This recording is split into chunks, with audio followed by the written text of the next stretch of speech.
Ready to make a real impact every day?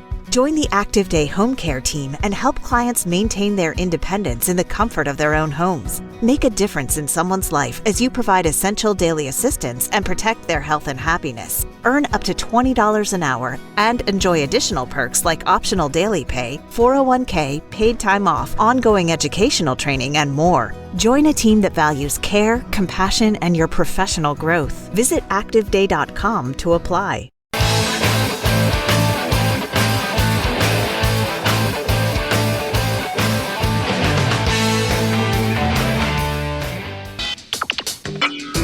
You are about to listen to the Dr. Daliah Show. Sassy, stimulating medical talk radio.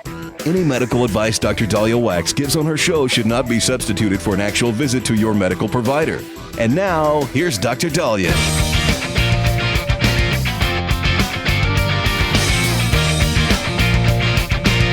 All right. We are back in the Dr. Daliah Show. Thank you all for tuning in. 1-877-DOC-DALI, 1-877-DOC-DALI. So some of you are planning a summer vacation, and apparently there's a study looking at what is the ideal vacation time to maximize health benefits for people who live longer. How much vacation are they taking? And now I look at the George Clooney's who get to go to Lake Como and have a home there. I don't know if they get included in this study because I'm sure they do really, really well. But for those of us that don't have time off, or we only get 1 week off a year or 2 weeks off a year or 4 weeks off a year, what is the ideal vacation time? So apparently there is a study that people pay for these studies. Yes, there is a study on how much vacation time for peak mental and physical health. This is being reported by New York Post. And a study, according to the Journal of Applied Psychology, said that the immediate effects of one's mental and physical health happen as a result of taking that, vacation. And a week appears to be ideal. They say vacationers who took a trip once a year for several consecutive years, only once a year, but if they did it for 9 consecutive years, they increased their longevity by 20%. Those same people also reduced their risk of dying from heart-related conditions by 30%. So they're saying if you take a week-long vacation every year for 9 years, you could cut your risk of heart-related death, by 30%. Okay, I mean, that's pretty cool. That's cheaper than a statin if you really look at it that way. But here, they say the one vacation a year, take a statin if you need a statin.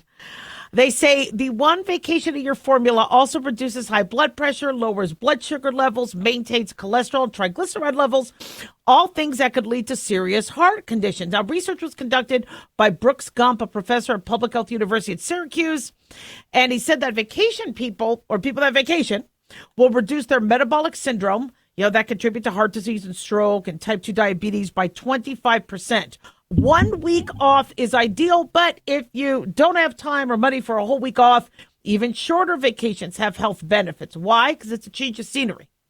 You don't feel as stressed, tired, depressed. Okay, they obviously haven't gone on vacation with my family. Okay, I would love a vacation to be non-stressful. I got to tell you, I love taking trips and I love exploring, but there is no way I'm going to say a vacation is not stressful. Losing the bag, flight delayed. We had an Airbnb, and while we're on the sidewalk with our suitcases in a foreign country, the person says, no reservation, sorry. I go, we paid for it. We went through Orbitz. And thank God I went on my one of my friends' Facebook to see where they stayed in that same country. And then we went to the Sea of Galilee and we found a great rate on a hotel last minute. I mean, 30-minute notice they took us and we drove to Tiberias to be able to get a hotel room.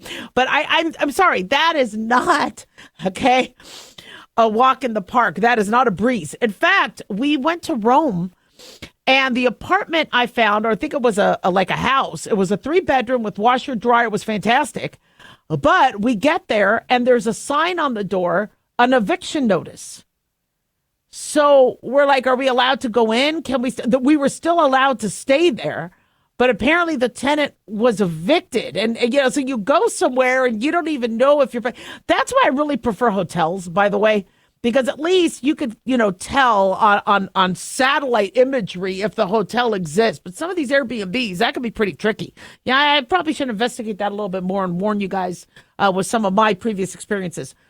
But if your vacation, let's say, is not like mine, where you actually get to go somewhere to a beach and you get to sit there and just think of nothing, and your phone doesn't go off, and you don't hear the bzz, bzz, bzz, bzz, bzz, and you don't have family group texts and group chats that keep dinging you every 5 minutes, and you don't get constipated, and you aren't, screwed over by prices, and it's.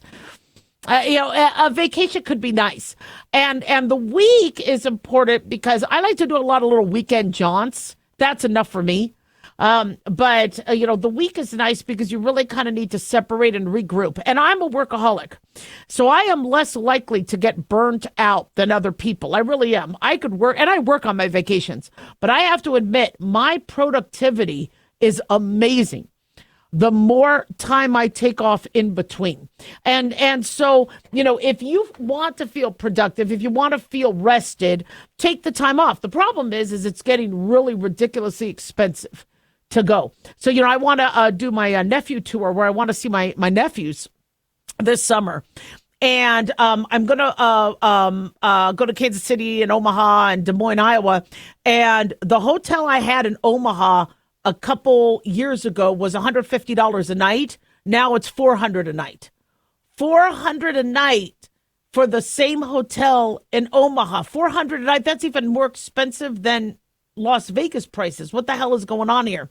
So, there is that stress of getting the trip. But once you can actually get the trip going, you can, it's doable. Now, very interestingly, also part of the study, they looked at baby boomers and Gen X's versus Gen Z's and millennials. They say 55% of Gen Zers felt guilty for taking a day off. And millennials, 58%, will not take a day off without feeling bad about it. Yet baby boomers we're totally fine with taking a day off. Now, that's interesting because people always accuse the millennials and the Gen Zs of being lazy. These individuals feel guilty to take time off, whereas baby boomers like, screw it, I'm out. Do what you want. Now, maybe it's because the baby boomers are less fearful of losing their job. I mean, for me, I was always fearful of losing my job. In fact, when I had my first child, I only took off the 2 weeks I got. I got 2 weeks off a year, so I only took those 2 weeks off because I couldn't really extend my residency. And then when I had my second baby, I only took 3 days off. I was back to work in 3 days. Yeah, so 1-877-DOC-DALI. So take a vacation if you can. 1-877-DOC-DALI.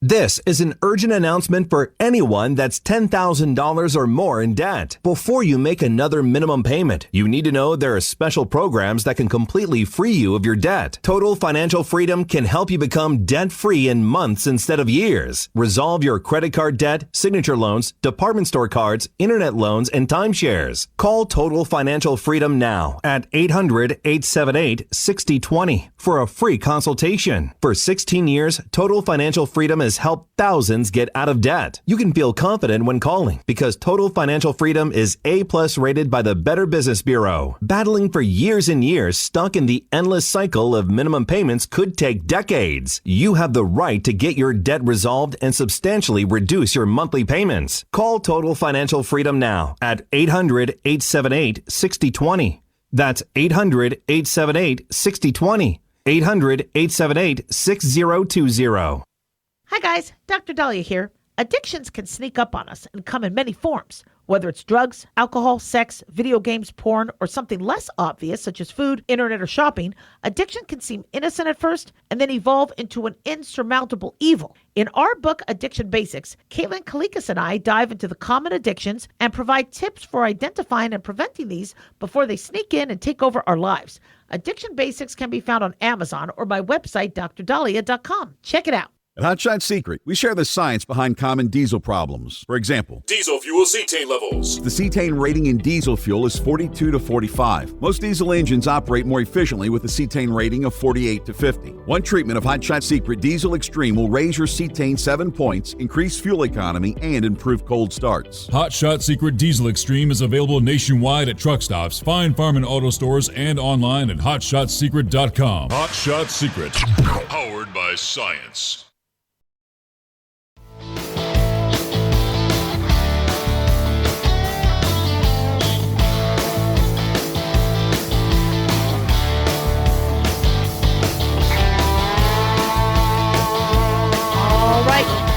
We are back on the Dr. Daliah Show. Thank you all for tuning in. 1-877 Dr. Dolly, 1-877-DOCDALI. Big thanks to Talk Media Network for making the show happen. Big thanks to Daniel, our producer. And big thanks to y'all for tuning in. We really do appreciate it. Don't forget to follow us on Twitter or X at Dr. Daliah, Facebook, The Dr. Daliah Show, and on YouTube, click like and subscribe. So I was asked about a week ago about any tips I would have for the kids accepting the new wife. And this is something we've talked about on this show. You remarry, and there's a new husband, new wife, new spouse, new partner. You're dating somebody. What to do with the kids if they're rejecting that person? And the first thing I have to say is it is 1,000% expected. All right? People are like, oh, no, my kids love me, and they don't like who I'm dating or who I'm with. Not a shock and not uncommon. It's very natural for family members to reject somebody new into their new circle. So you're not alone. Okay, it happens.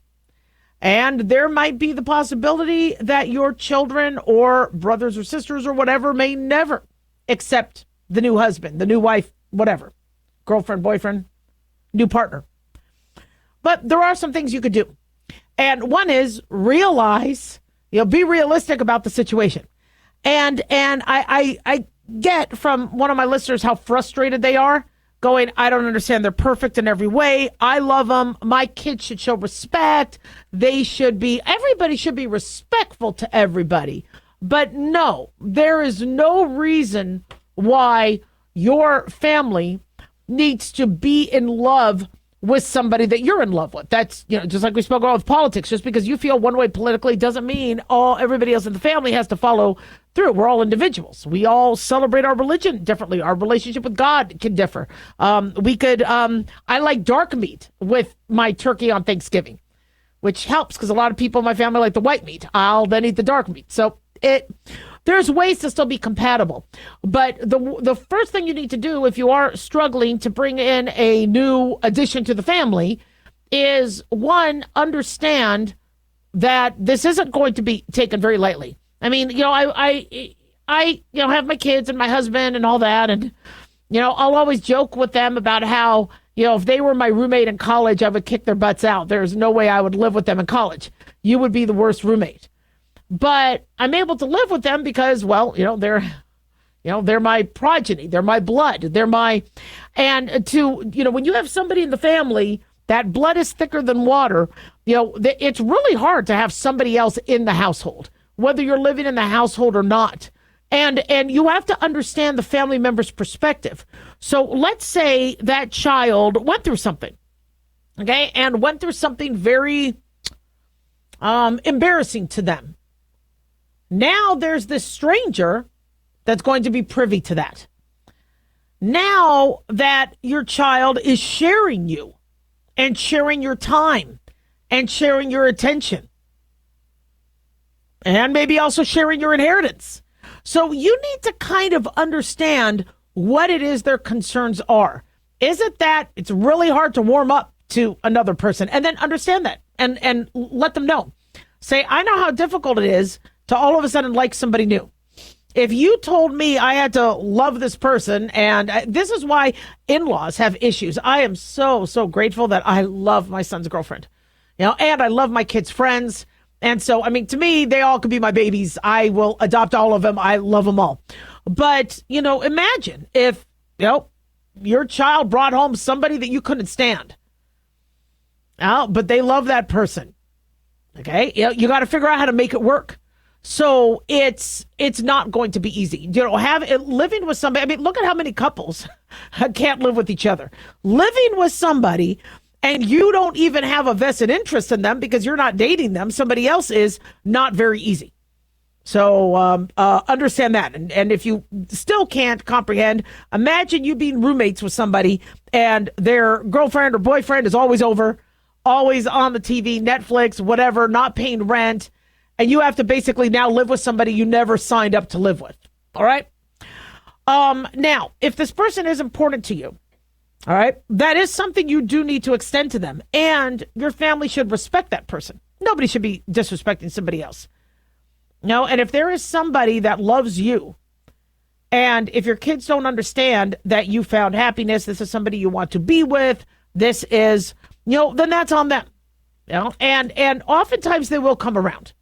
Knowing that that person is making you happy, knowing that, the previous relationship might not have necessarily, made it to fruition or, then, they'll, or, till death do you part. When they do see that you are happy, if they really love you, that'll start to come into play. But you have to make sure the kids know that there are not any ridiculous expectations. They don't have to hug him if they don't want to. They don't have to kiss him. They don't have to call them dad or mom. They don't have to do things they're uncomfortable with. Give those kids that space, because the more you force, the more they hate. Now, if you are the new person in the family, now I haven't been in this situation because I'm married and I hope I'm never in this situation.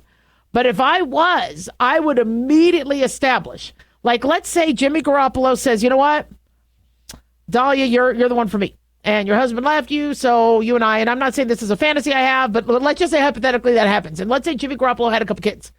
I would go in there and I would say, look, I would be as non-parental, non-authoritative, and I would let them know I love your dad, especially shirtless.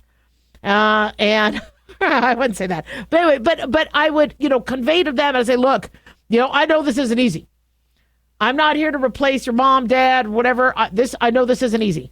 I am here for your mother or your father. And I'm here for you when you're ready. And if you ever want to be, if you never want, that's fine. And however you want this relationship to be, I'll honor it. But, I want you to know I really, really care about your parent. And I feel I'm the luckiest person alive that your parent wants to spend their life with me. And and just let it be slow. Let it work itself out. The first few holidays might not be ideal. But remember, you're going for the long game.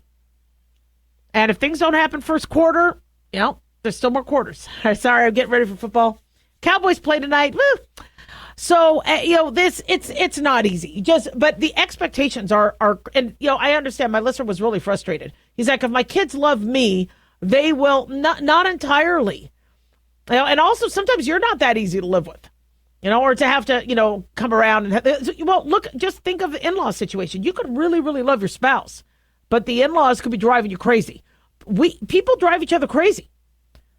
I was talking to my sons about being roommates and considering, would they do that or what? And it's interesting. They both would rather be roommates with each other, than with strangers. I mean, I lived with strangers. I just needed to share the rent. Whoever would help pay the rent or for me to rent a room.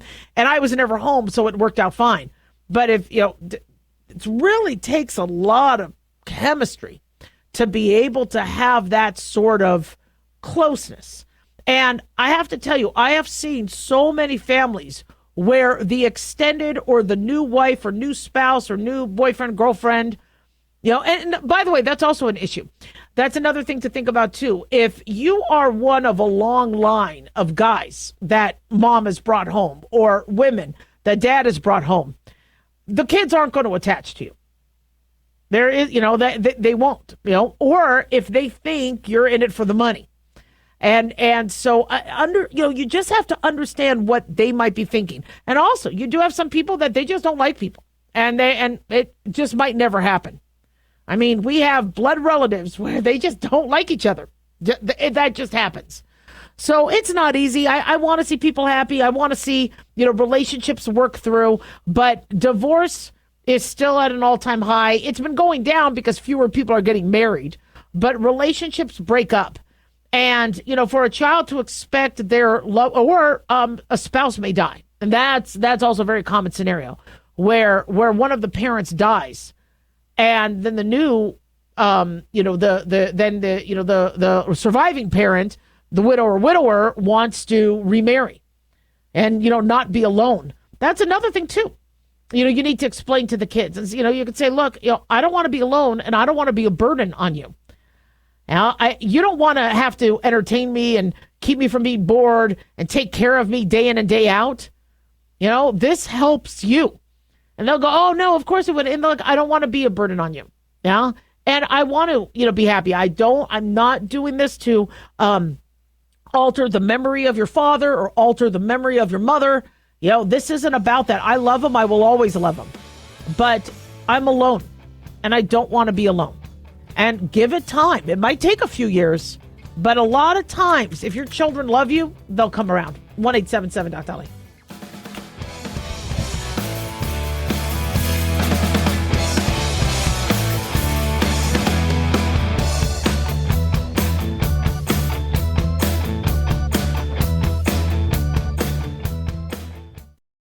At Hot Shot Secret, we share the science behind common diesel problems and their solutions. For example, diesel fuel cetane levels. in many states, the cetane rating in diesel fuel is 42 to 45. Most diesel engines operate more efficiently with a cetane rating of 48 to 50. One treatment of Hot Shot Secret Diesel Extreme will raise your cetane 7 points, increase fuel economy, and improve cold starts. Due to a cleaner burn, there are less hydrocarbons and particulate matter in your exhaust. This reduces the blockage of your diesel particulate filter. Using Diesel Extreme generates 83% less DPF regenerations. The 6-in-1 Diesel Extreme formula also includes the most concentrated detergent on the market, lubricity enhancer, water demulsifier, rust and corrosion inhibitors, and a fuel stabilizer. Hot Shot Secret Diesel Extreme is available nationwide at truck stops, Fine Farm and auto stores, and online at hotshotsecret.com. Hot Shot Secret, powered by science.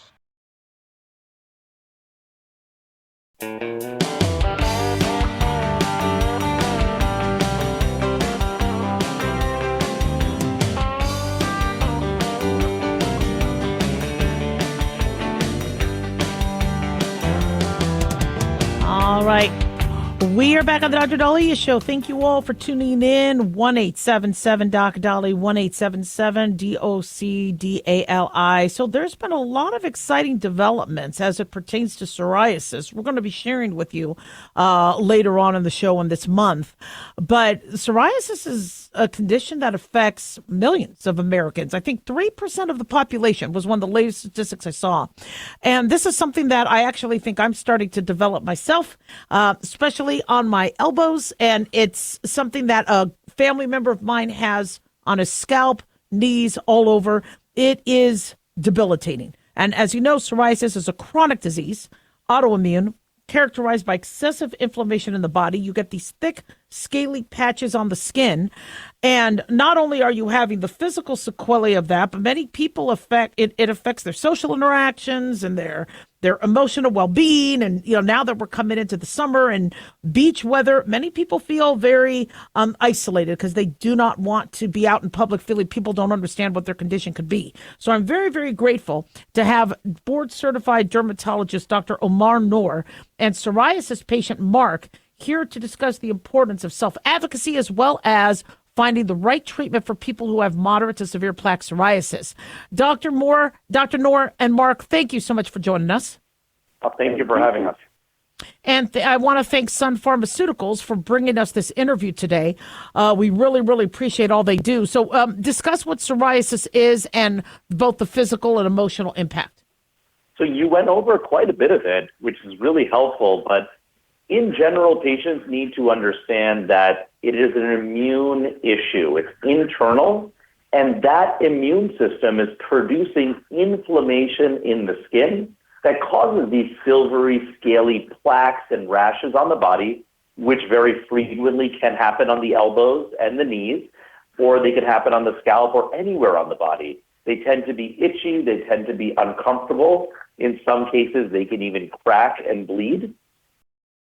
And then they can flake. And a lot of patients that come into the office, they talk about how other people perceive their rash, how some people will come up to them and even ask them if it's contagious. You know, it is emotionally disturbing for a lot of patients. And it's good that we now have a lot of great treatment options for our patients. Thank God. Mark, you're living with this. Talk to us about your experience. Well, and I appreciate the fact that you say I'm living with it now, but with the new treatments available, it's kind of like I feel like I'm living without it because I've improved that much. I got psoriasis when I was 7 years old, so juvenile psoriasis, and I had a severe case basically all my life. So I had 90 to 95% coverage on my body with psoriasis. When that was the picture, I can tell you that it was debilitating, that your skin hurt, and it got dry as a kid. I didn't know how to take care of it. My parents did the best they could, but it was awful growing up with it as a kid. And the mental health standpoint, not having people understand what it is, the topic of girls and psoriasis for me, that's a story I could tell all by itself. And the pressures that you would get in school relating to psoriasis. I remember in high school, we had gym class, and after gym class, we had to hit the showers. And gym class was not an option, and not hitting the showers. That wasn't an option either. And I would stand there dripping wet and have other students come up to me, poke fun at me, and came up with really derogatory names. Oh, yeah. And I just kind of had to stand there and take it. And that's not part of my life anymore because I really don't have psoriasis anymore, not with the treatments available. Love it, love it. Yeah. So either one of you share with us. So what are the treatment options available? So we have topical treatments, we have oral treatments, and what Mark was alluding to earlier are biologics. And biologics have really evolved over time, where one medication that I've had a lot of success with is Ilumya from Sun Pharmaceuticals, which is for moderate to severe plaque psoriasis, that allows for 4 injections per year, and you do them in the office, so you don't have to worry about the logistics of having the shots or the medication delivered to your home. The dermatologist takes care of everything from beginning to end, and by doing the shots in the office, we get touch points with the patient to really monitor your improvement, make sure that we're moving in the right direction together, because not every medication is meant is for every person. So we want to make sure we have the right medication for you. Absolutely. And like you said, touch points. Many people say they go to their medical provider and then they don't see them again. And then trying to get back in, it could take months. If you are on this regimen course, you are going to be able to see your medical provider and have that access to them 4 times a year.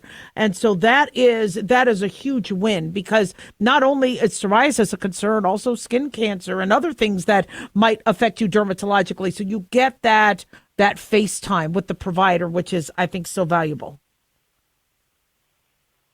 That's absolutely correct.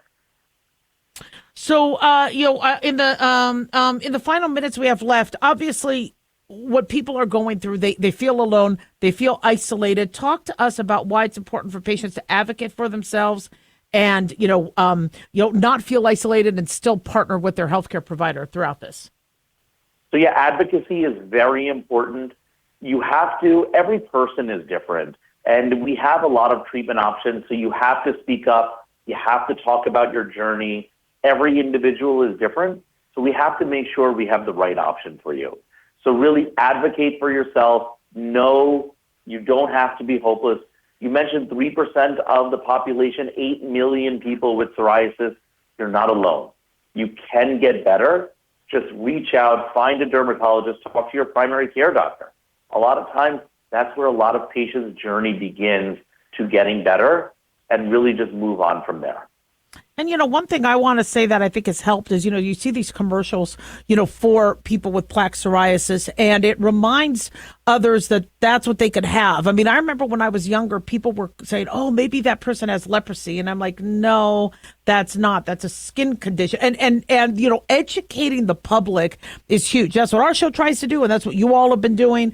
And so I think, once we, kind of raise that awareness, hopefully people will feel less isolated, less bullied. And the fact that we do have treatments to make you feel that you can, overcome this, Mark, hearing that you feel like you are, overcoming it and have overcome it is so heartening to hear. So congratulations on that. Yeah, thank you. It's great. I never imagined that it was possible. Oh, all right. So Dr. Noor, where can my listeners find out more information? Illumia.com/I-love-ya, ILUVYA. Oh, I love that. Mark, Dr. Noor, God bless you. Can't wait to have you back, and thank you for all you do. Thank you, too. Thank you. Take care. All right, guys, don't go away. We'll be right back. 1-877 Doc Daliah.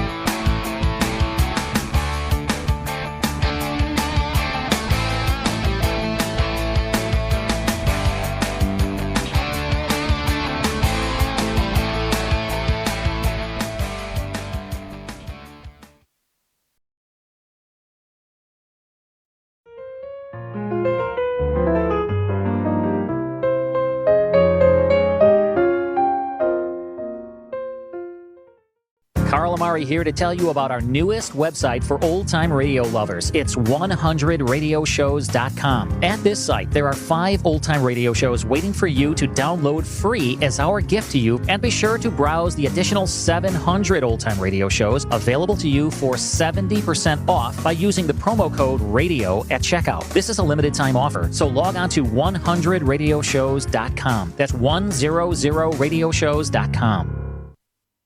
Have you ever thought you'd like to buy and sell houses but didn't know how or where to get the money? My name is Ron LeGrand, and over the past 40 years, I've bought over 3,000 houses without using my money or credit, and taught thousands to do the same. Today, even in a virtual environment, we buy nice houses in nice neighborhoods using no banks, realtors, contractors, or other costly entanglements, and build huge cash flow and wealth without the hassle of tenants, all without credit and little or no money. You don't need a license or experience, and I'll show you exactly how it's done. Text FREE to 99799, and I'll send you my free training. I promise you I'll change the way you think about real estate and open the door to a new lifestyle that doesn't involve risk or rehabs and can quickly replace your current income. Text FREE to 99799, and let me show you how to take your life back and build cash flow and wealth from your home. That's FREE to 99799. Again, FREE to 99799. As an organ donor, your story doesn't have to end. The good in you can live on. In fact, you could save up to 8 lives and restore sight and health for many more. Sign up right now online as an organ, eye, and tissue donor. You'll be happy you did.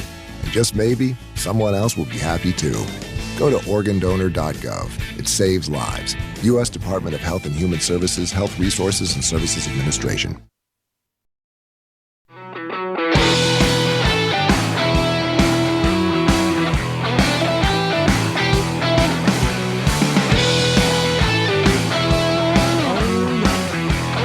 Dr. Daliah Show. Thank you all for tuning in. 1-877-DOC-A-DALI, 1-877-DOC-DALI. So every now and then you guys hear me have hiccups on the show, right? And one of the reasons why I think I get hiccups is because I eat very quickly. So when I trained in medical school, you didn't have time to eat. You would do a 36-hour shift, and there'd be a code, or there'd be a baby to deliver, or you'd have to run and do an admit, and you just didn't really. So if you had time to eat, you rarely had time to sit and eat. Yeah, if you did, that was great, or it was an easy rotation. And so I had to learn to eat quickly. Well, if you eat too fast, you could then trigger hiccups. And hiccups is an involuntary spasm that you get originating from your diaphragm. And because the air and the sound kind of goes through the voice box with some resistance, you can make a sound like hiccups. And when I get them on the show, it's really, really difficult. And most hiccups will go away on their own. Most hiccups are benign, but for some people, hiccups can be very serious. If you hiccup a lot, and the hiccups are not going away, that could be a sign of an inferior MI, an inferior myocardial infarction or heart attack, because of the inflammation of the lower part of the heart that's touching the diaphragm. And the diaphragm separates your chest from your abdomen. Can't do it because the movie's in the way, and so if you have chronic hiccups, you've got to get yourself checked out. So let me show you what I do to quickly stop my hiccups. And I learned this accidentally. You know how they say drink some water to stop your hiccups? Well, that never worked for me. However, my nose is running. Sorry.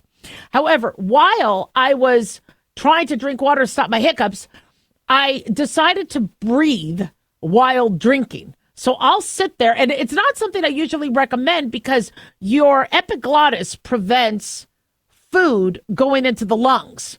So when you eat, it immediately closes off the lungs so the food goes into the esophagus, and then it'll flap over so you could breathe.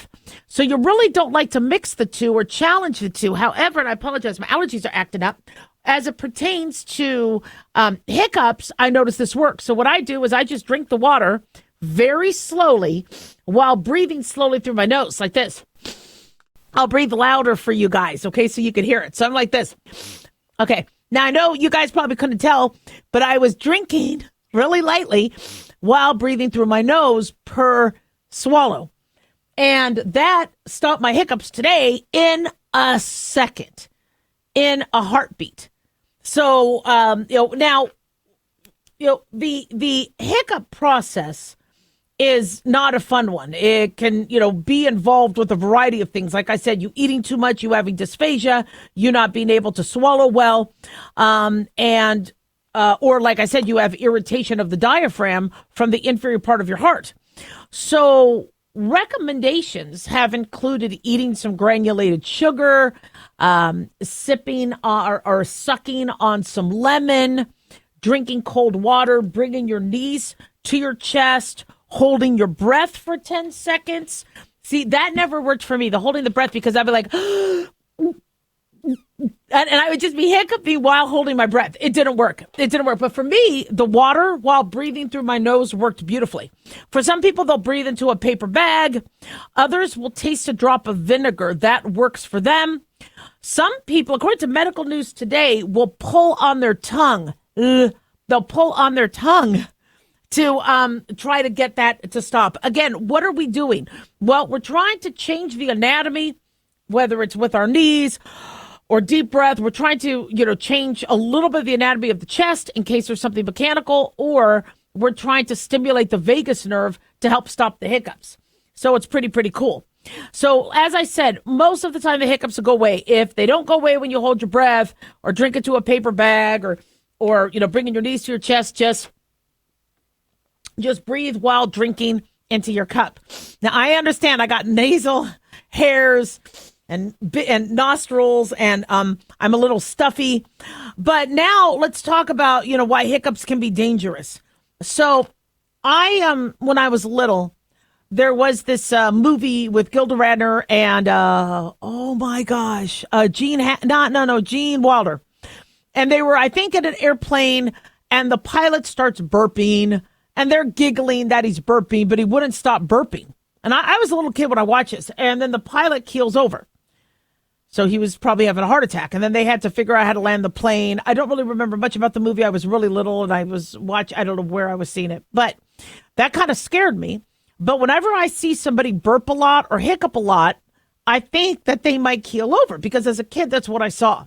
So in medical school, when I asked about that, frequent burping or frequent hiccuping could be a sign that your your diaphragm is getting irritated by your heart. So here I am moonlighting in Bullhead City, Arizona. And some guy comes in saying, my wife made me come in here, but I'm fine. I go, what happened? And I was working at an urgent care. And he said, well, I was burping last night and I kept her up. I go, well, were you burping a lot? He goes, yeah.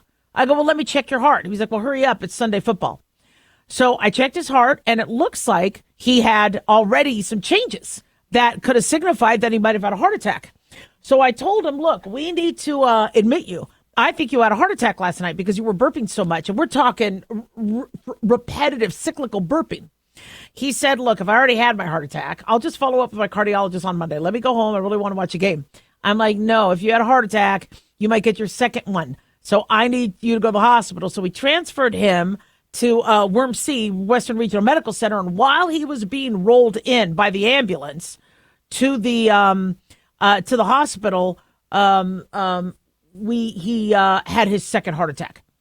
And he lived, but he was burping frequently. So when I hear in the news somebody had chronic hiccups and they kept going in for medications to try to help stop it, and told to relax and cut the stress and quit eating too much. I'm like, did anybody check their heart? Did anybody check their heart? And every now and then you'll hear of a case where 4 days in or 4 different ER visits, a doctor finally realizes it's cardiac. Now I don't want to scare you. I don't want you all to think, okay, every single cardiac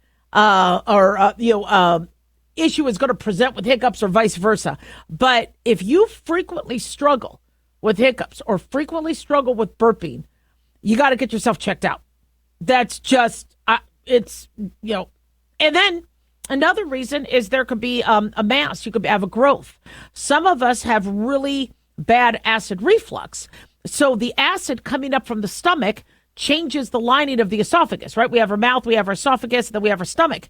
And the lining of the esophagus was not really built for acid. The stomach lining is built for acid because that's where the acid is. But the esophagus, that's just supposed to be for motility. So if you keep getting acid reflux up into your esophagus because your lower esophageal sphincter, stop the giggling, but is not staying tight, it's incompetent, we call it, then you'll start making changes in the tissue. Those changes could turn into something called Barrett's esophagus, and there's a small risk of this later becoming cancerous. You could also have inflammation and swelling, and that could also affect the way you eat and the way you swallow, and then, therefore, if you end up hiccuping or burping. You also should check your liver. You should check your gallbladder. Other aspects for those of us who are really, really constipated, the air has to go somewhere, and if the air can't go out, sometimes it goes back up. Another question people always ask me is, do I need to burp so I don't fart later? So remember, farts are air expulsions that help with the mass movements. They help get that bowel moving, the stool moving. And so the air allows, in addition to the motility factor, the stool to move. But the more air you trap with speaking, like me on radio, or chewing gum and swallowing air, the more air you get into the system. And the air does have to come out. Some air will dissolve and dissipate, but the majority of the air has to come out. So it'll either come out as a burp or come out as a toot. So, I don't want you to purposely try to burp because you do need that air to make things move. But if you swallow excessive air, or these bubbles with carbonated drinks, they're going to come out somehow. 1-877-DOC-DALIAH. Don't go away.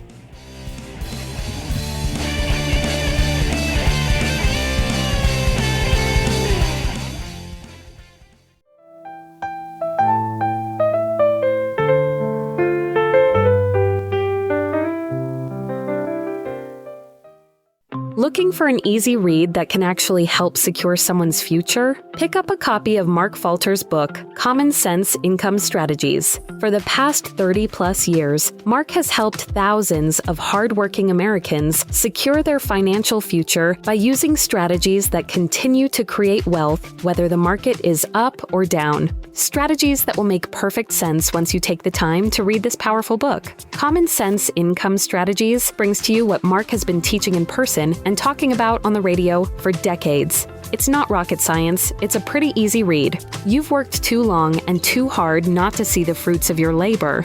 Common Sense Income Strategies is available now on Amazon or by calling 866-764-2635. That's 866-764-2635. Common Sense Income Strategies by Financial Fitness Show host Mark Falter. Secure your financial future today.